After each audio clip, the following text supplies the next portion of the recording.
আপনারা দেখতে পাচ্ছেন বিভিন্ন জায়গায় গুপ্ত হামলা হচ্ছে। ফ্যাসিস্ট গণহত্যাকারী আওয়ামী লীগ এখনো নিষিদ্ধ হয়নি। আমাদের দাবি একটাই, ফ্যাসিস্ট খুনি গণহত্যাকারী আওয়ামী লীগকে নিষিদ্ধ করতে হবে। গত শনিবার থেকে আমরা আওয়ামী লীগ নিষিদ্ধের দাবিতে রাজু ভাস্কর্যে ছাত্র জনতার অবস্থান যে কর্মসূচি সেখানে আছি।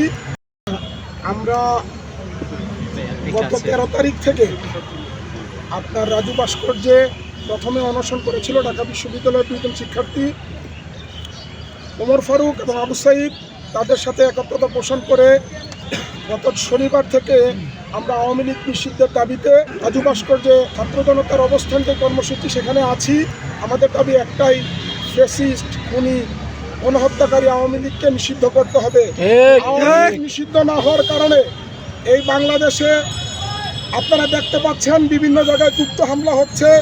এর মধ্যে গাজীপুরে আমাদের এক ভাইকে হামলা করে শহীদ করা হয়েছে।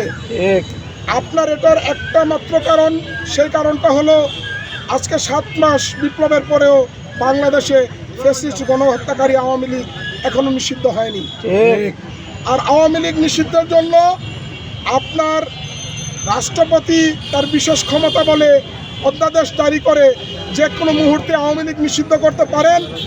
উনি যেভাবেই হোক আমাদের দেশের বর্তমানে রাষ্ট্রপতি, যেহেতু উনি সংবিধান অনুযায়ী রাষ্ট্রপতি, তাকে আমরা সম্মান দিয়ে বলতে চাই, মাননীয় রাষ্ট্রপতি, আপনি ফ্যাসিস্ট হাসিনার মনোনীত এবং নির্বাচিত রাষ্ট্রপতি হলেও আপনি যদি জনতার পালস বুঝেন, ছাত্র জনতার অবস্থানকে আপনি অনুমতি দিয়ে তাদের সাথে একান্ততা পোষণ করে আওয়ামী লীগকে অতি দ্রুত সময়ের মধ্যে নিষিদ্ধ করেন।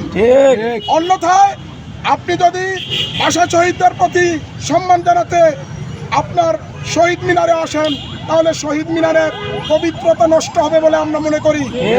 আপনি আওয়ামী লীগ নিষিদ্ধ না করে শহীদ মিনারে এসে শহীদ মিনারকে অপবিত্র করবেন না, ভাষা শহীদদের আত্মার সাথে তামাশা করবেন না।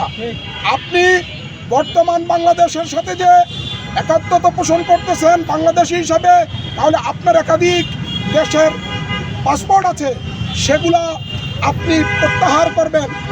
এমনকি আওয়ামী লীগ নিষিদ্ধ করে আপনি প্রমাণ করবেন আপনি একজন খাঁটি বাংলাদেশি। আওয়ামী লীগ নিষিদ্ধ না করা পর্যন্ত রাষ্ট্রপতি তার যে প্রটোকল অনুযায়ী ভাষা শহীদদের সম্মান জানাতে আসে, সেটা আমরা হতে দিব না। যদি আসে তাহলে ছাত্র জনতা আমরা যে অবস্থান কর্মসূচি পালন করছি, আমাদের অবস্থান কর্মসূচি থেকে তাকে আমরা প্রতিহত করব।